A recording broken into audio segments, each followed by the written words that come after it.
Mummy papa બોલતા શીખવાડ્યું, કાકા કાકી દાદા દાદી મામા મામી આ બધું તમારા માતા પિતાએ શીખવાડ્યું ને. એ પછી એ જ માતા પિતાએ આના બહુચર માં કહેવાય, આના ચામુંડ માં કહેવાય, આના મેલડી માં કહેવાય, આના ખોડિયાર માં કહેવાય, આના સિકોતર માં કહેવાય, આના બ્રહ્માણી માતા કહેવાય, આના શંકર ભગવાન કહેવાય, આના કૃષ્ણ ભગવાન કહેવાય, આના હનુમાનજી મહારાજ કહેવાય. કે ના આવું? તો આ બધું જ તમને નાનપણથી જ 5 વર્ષની ઉંમરના તમે થયા હશો એ પહેલા આ બધું જ જ્ઞાન તમને તમારા માતા પિતાએ જ આપ્યું હશે. માતા પિતાએ જ આપ્યું ને. તો આજ કેટલા લોકો માતા પિતાને પ્રણામ કરીને આયા? સરસ.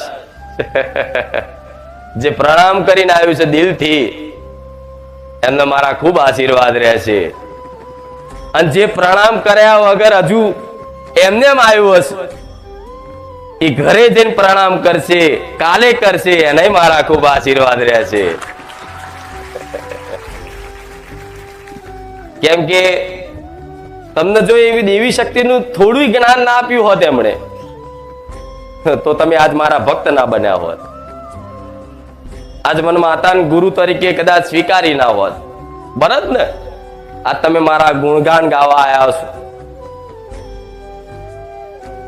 ગુણગાન ગાવા જ આવ્યા ને કે માં તે તારા પારે આયા, અમે આટલા વર્ષથી આવીએ છીએ માં, અમે તો અંધકારમાં હતા, અંધકારમાંથી માં જ્ઞાનના પ્રકાશમાં મારી તું ખુખાર મેલડી રોમવારી મેલડી લાઈ.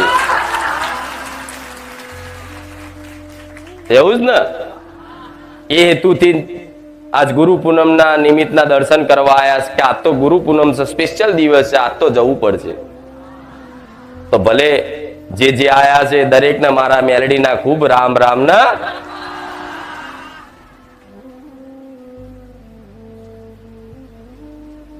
આજ રોમવારી મેલડી મળી, બારે જા ધોમવારી માતા મળી, અને દરેકને એક મારા ધામમાં આયા પછી મારે કહેવાની જરૂર નહીં. તમારી અંતર આત્મામાં પૂછજો કે પરિવર્તન જીવનમાં કેટલું આવ્યું કે નહીં? આખું જીવન પરિવર્તન થઈ ગયું. તો ભગવાનની માતાજીની તમારી કુળદેવીની વિશેષ કૃપા થઈ હોય ત્યારે જ ક્યાંક સાચું જ્ઞાન પ્રાપ્ત થાય. નહીં તો સંસાર તો જ્ઞાનનો ભંડાર છે. જ્ઞાન છે એટલું અજ્ઞાન છે. પણ આજે અજ્ઞાનની મહાનતા વધારે